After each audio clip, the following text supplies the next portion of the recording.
જય શ્રી કૃષ્ણ મિત્રો, દ્વારકા સિરીઝમાં ફરીથી એકવાર આપનું સ્વાગત છે. આપની સાથે હું છું સિંકલ અને આજે આપણે આવી ગયા છીએ 12 જ્યોતિર્લિંગમાંનું એક એવું નાગેશ્વર જ્યોતિર્લિંગ દર્શન કરવા. મારી પાછળ મોટા મહાદેવ તમે જોઈ શકો છો, તો ચાલો મારી સાથે. મિત્રો, એ તો તમે જાણતા જ હશો કે ભગવાન ભોલેનાથના 12 જ્યોતિર્લિંગો છે અને આ 12 જ્યોતિર્લિંગમાં 10મું જ્યોતિર્લિંગ એ દ્વારકામાં આવેલું નાગેશ્વર જ્યોતિર્લિંગ ગણાય છે, જે દ્વારકા મંદિરથી લગભગ 17 કિલોમીટર દૂર આવેલું છે. આના આગળના ભાગમાં આપણે દ્વારકાધીશ મંદિર જોયું હતું અને હવે આપણે દ્વારકાધીશ મંદિરથી સીધા જ નાગેશ્વર જ્યોતિર્લિંગ તરફ જઈ રહ્યા છીએ. માન્યતાઓ અનુસાર નાગેશ્વરનો અર્થ થાય છે નાગોના ઈશ્વર કે નાગોના દેવતા વાસુકી, જે ભગવાન શિવના ગળામાં માળા તરીકે રહે છે. કહેવાય છે કે આ મંદિરમાં દર્શન માત્ર કરવાથી તમામ પ્રકારના રોગો અને દુઃખોથી મુક્તિ મળે છે. હિન્દુ ધાર્મિક પૌરાણિક ગ્રંથોમાં પણ કહેવાયું છે કે નાગેશ્વર જ્યોતિર્લિંગમાં દર્શન માત્રથી તમામ પાપોથી મુક્તિ મળે છે. મંદિર પહોંચતા જ અમને મંદિરની બહાર લગભગ 6 થી 7 વર્ષની આ નાનકડી બાળકી મળી ગઈ, જે હાથમાં થાળી લઈ અને મહાકાલનું તિલક કરી આપતી હતી. તો દેવાંગે પણ તિલક કરાવ્યું અને અંશુએ પણ તેની પાસે તિલક કરાવ્યું. પાછી આ નાનકડી બાળકી કહે છે કે નાના બાળકોને તિલક કરવાના હું પૈસા નથી લેતી, એટલે અંશુને તિલક તેણે ફ્રીમાં કરી આપવાનું કહ્યું. તેમ છતાં અમે તેને પૈસા આપી દીધા. જરા તેને કુશળતા તો જુઓ, લગભગ 2 મિનિટમાં તો સરસ મજાનું મહાકાલનું તિલક તે કરી આપે છે. અંદર પ્રવેશ કરતા જ મંદિર પરિસરમાં તમને ભગવાન શિવની ખૂબ જ વિશાળ ધ્યાન મુદ્રામાં પ્રતિમા જોવા મળશે, જેના કારણે આ મંદિર તમને 3 કિલોમીટર દૂરથી પણ દેખાશે. ભોલેનાથની આ મૂર્તિ લગભગ 80 ફૂટ ઊંચી અને 25 ફૂટ પહોળી છે, જે તમામ શ્રદ્ધાળુઓ માટે આકર્ષણનું કેન્દ્ર છે. આ મૂર્તિની આગળ મોટા પ્રમાણમાં ભક્તોની ભીડ જોવા મળી. કેટલાક લોકો સેલ્ફીઝ ક્લિક કરી રહ્યા હતા, તો કેટલાક લોકો ફોટોઝ ક્લિક કરાવી રહ્યા હતા. તો ભારે ભીડ વચ્ચે થોડીક જગ્યા કરી અને મેં પણ અહીંયા ફોટોઝ ક્લિક કરાવી જ લીધા. આ જગ્યાએ ન માત્ર ભક્તો પરંતુ રીલ બનાવવાના શોખીનોની પણ ભીડ જોવા મળી. તો હવે આપણે જઈએ છીએ મંદિરમાં દર્શન કરવા માટે. મિત્રો, હિન્દુ ધર્મમાં ભગવાન શિવ સૌથી પવિત્ર અને સૌથી શક્તિશાળી દેવતા ગણાય છે. ભારતીય સભ્યતામાં ભગવાન શિવનું અનેરું મહત્વ છે. ભારતના જુદા જુદા પ્રાંતમાં તે મહાકાલ, શંભુ, નટરાજ, ભૈરવ, આદિ યોગી એવા હજારો નામોથી પૂજાય છે. અત્યારે તો અહીંયા ભીડ નથી, પરંતુ શ્રાવણ મહિનામાં અને શિવરાત્રીમાં અહીંયા લાખો શ્રદ્ધાળુઓ દર્શન કરવા માટે આવે છે. ત્યારે અહીંયા લાંબી કતાર જોવા મળે છે. માત્ર સ્થાનીય જ નહીં, પરંતુ દેશ વિદેશથી પણ લોકો અહીં દર્શન કરવા માટે આવે છે. મહાશિવરાત્રીમાં તો અહીં મંદિર પરિસરની આસપાસ મેળો યોજાય છે. આ મંદિરને કાળા પથ્થર અને ઇન્ટરલોકિંગ વિશેષતાઓથી પંચાયતન શૈલીમાં બનાવવામાં આવ્યું છે. નાગેશ્વર જ્યોતિર્લિંગનો ઇતિહાસ ઘણો જ પૌરાણિક છે. માન્યતા છે કે આ મંદિર લગભગ 2500 વર્ષથી પણ વધુ જૂનું છે. કહેવાય છે કે દ્વાપર યુગમાં સ્વયં ભગવાન શ્રી કૃષ્ણ પણ અહીંયા શિવલિંગ પર અભિષેક કરવા માટે આવતા હતા. આ મંદિરમાં ભગવાન શંકર એ નાગ સ્વરૂપમાં પૂજાય છે. તો મિત્રો, યુટ્યુબના માધ્યમથી આપ પણ દર્શન કરો ભગવાન શંકરના 12 જ્યોતિર્લિંગમાંનું એક નાગેશ્વર જ્યોતિર્લિંગના. આશા રાખીએ કે ભગવાન આપ તમામ દર્શક મિત્રોના દુઃખ દર્દ દૂર કરે અને તમામ મનોકામના પૂર્ણ કરે. અને હવે વાત કરીએ નાગેશ્વર જ્યોતિર્લિંગના ઇતિહાસ વિશે. તો નાગેશ્વર જ્યોતિર્લિંગ સાથે એક પ્રખ્યાત કથા જોડાયેલી છે. આ કથા અનુસાર સુપ્રિય નામનો એક વેપારી હતો કે જે ભગવાન શિવનો પ્રખર ભક્ત હતો. તેમના વિશે એવું કહેવાતું હતું કે તેઓ ખૂબ જ ધાર્મિક અને સદાચારી વ્યક્તિ છે. એક દારૂક નામના રાક્ષસને સુપ્રિય ભગવાન શિવની ભક્તિ કરે તે બિલકુલ પસંદ ન હતું, કારણ કે રાક્ષસી સ્વભાવના કારણે તેને ભગવાન શિવ બિલકુલ નહોતા ગમતા અને તે સુપ્રિયને અવારનવાર નુકસાન પહોંચાડવાની તકો શોધતો હતો.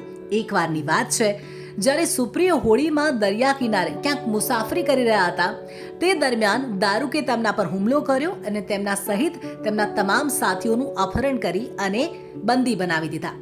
પરંતુ સુપ્રિય તો ભગવાન શિવના અનન્ય ભક્ત હતા. તેમણે જેલમાં પણ ભગવાન શિવની પૂજા કરવાનું ચાલુ રાખ્યું અને અન્ય સાથીઓને પણ ભગવાન શંકરની પૂજા કરવાનું કહ્યું. હવે બધા જ શિવની ભક્તિ કરવા લાગ્યા. રાક્ષસ દારૂકને આ વાત મળી ત્યારે તે ખૂબ ગુસ્સે થઈ ગયો અને તેણે સુપ્રિય પર ધ્યાન અવસ્થામાં જ હુમલો કર્યો. પરંતુ સુપ્રિયને કંઈ જ ન થયું, કારણ કે ભગવાન શિવ તેની રક્ષા કરવા માટે જેલમાં આવી ગયા હતા.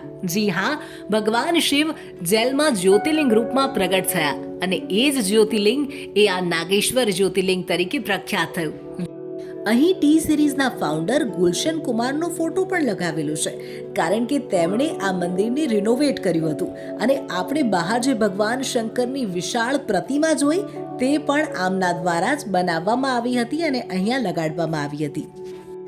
અહીં તમે નામ અને ગોત્ર અનુસાર રુદ્ર અભિષેક પણ કરાવી શકો છો. જો અહીંયા લખેલું છે અભિષેક ગેટ. હવે જ્યાં શિવ હોય ત્યાં પાર્વતી અચૂક હોય, તો અહીંયા તમે મંદિરમાં જ માતા દુર્ગાના પણ દર્શન કરી શકો છો. આ મંદિરમાં શિવ પાર્વતી નાગ નાગણ તરીકે પૂજાય છે. તો વળી ગર્ભગૃહમાં પૂજા કરવા માટે ધોતી પહેરવી જરૂરી છે.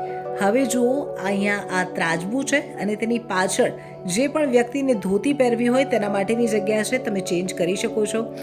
તો વળી નાગેશ્વર બાબાને ભોગ લગાવેલો પ્રસાદ તમને મંદિરની અંદરથી જ મળી રહેશે, તો તમે તે પ્રસાદની ખરીદી પણ અહીંયાથી કરી શકો છો. હવે સારી રીતે દર્શન થઈ ગયા, મંદિરનો ઇતિહાસ પણ આપણે જાણી લીધો. હવે મંદિરની બહાર જઈએ છીએ અને આજુબાજુ અન્ય નાના મોટા મંદિર આવ્યા છે તે પણ આપણે બતાવું છું. જેવા બહાર આવ્યા તો આ વિશાળ મૂર્તિ સૌથી પહેલાં તો જોવા મળી અને અન્ય નાના મોટા જે મંદિરો છે એક એક કરીને હું તમને બતાવું છું. ચાલો અમારી સાથે. આ મંદિરમાં દર્શન કરવા માટે ઓક્ટોબરથી લઈ અને ફેબ્રુઆરી સુધીનો સમય ઉત્તમ ગણવામાં આવે છે. આ સિવાય શ્રાવણ માસમાં કે પછી મહાશિવરાત્રિના દિવસે પણ તમે અહીંયા દર્શન કરવા આવી શકો છો. મંદિર પરિસરમાં ભગવાન શિવશંકર સહપરિવાર જોવા મળશે, જેમાં તેમની સાથે માતા પાર્વતી બિરાજમાન છે અને પુત્ર ગણેશ અને પુત્ર કાર્તિકેયના પણ દર્શન તમને અહીંયા થઈ જશે. તો વળી નંદી પણ તેમની સાથે જ જોવા મળશે. મંદિરની પાછળના ભાગમાં એક મોટું ઘટાદાર વૃક્ષ આવેલું છે અને તેની નીચે ભગવાન શિવશંકરનો અંશ એવા હનુમાન દાદાના પણ દર્શન થઈ જશે. હનુમાનજીનું નાનકડું મંદિર પણ અહીં આવેલું છે.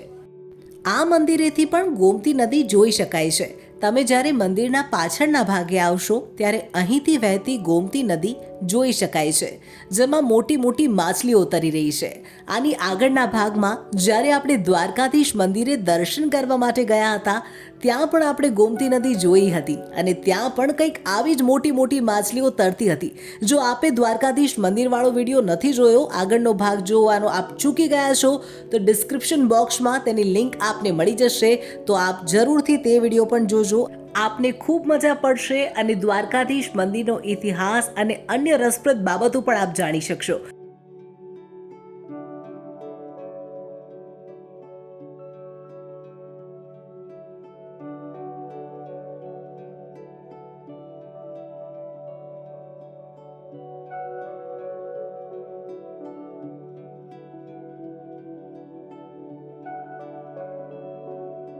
તો મિત્રો, અહીં તમને શનિદેવના પણ દર્શન થઈ જશે. મહાદેવની વિશાળ પ્રતિમાની પાછળ શનિ મહારાજનું મંદિર આવેલું છે અને અહીંયા મેં એક અચરજ પમાડે તેવી બાબત જોઈ જે મને થોડીક ચમત્કાર સમાન લાગી અને આપની સાથે પણ આ બાબત હું શેર કરી રહી છું. હવે એ તો તમે જાણતા જ હશો કે શનિદેવનો શ્વાન સાથે કેવો સંબંધ છે. કહેવાય છે કે કોઈ પણ વ્યક્તિને જો જીવનમાં શનિ નડતો હોય તો શ્વાન પાળવાથી તે દૂર થાય છે અને એમાં પણ શનિદેવને કાળા શ્વાન અતિ પ્રિય હોય છે. કહેવાય છે કે કાળા શ્વાન જો પાળવામાં આવે તો શનિદેવ તમામ પાપોથી મુક્તિ આપે છે. તમે ઘણા બધા શનિદેવના ફોટો શ્વાન સાથે જોયા હશે, કાળા શ્વાન સાથે અચૂક ફોટા જોયા હશે. હવે હું એટલા માટે શ્વાનની વાત કરી રહી છું કારણ કે જરા આ મંદિરમાં અહીં નીચે તો જુઓ, કાળો શ્વાન બેઠેલો છે. શનિદેવનું મંદિર અને કાળો શ્વાન આ કંઈ ચમત્કારથી કમ નથી. તો મિત્રો દ્વારકા સિરીઝના પાર્ટ 2 માં બસ આટલું જ. અને જો આપને અમારો વિડીયો થોડો પણ પસંદ આવ્યો હોય તો ઝડપથી લાઈક કરો, શેર કરો અને સબસ્ક્રાઇબ કરી લેજો. હવે મળીએ નેક્સ્ટ વિડીયોમાં. Thanks for watching.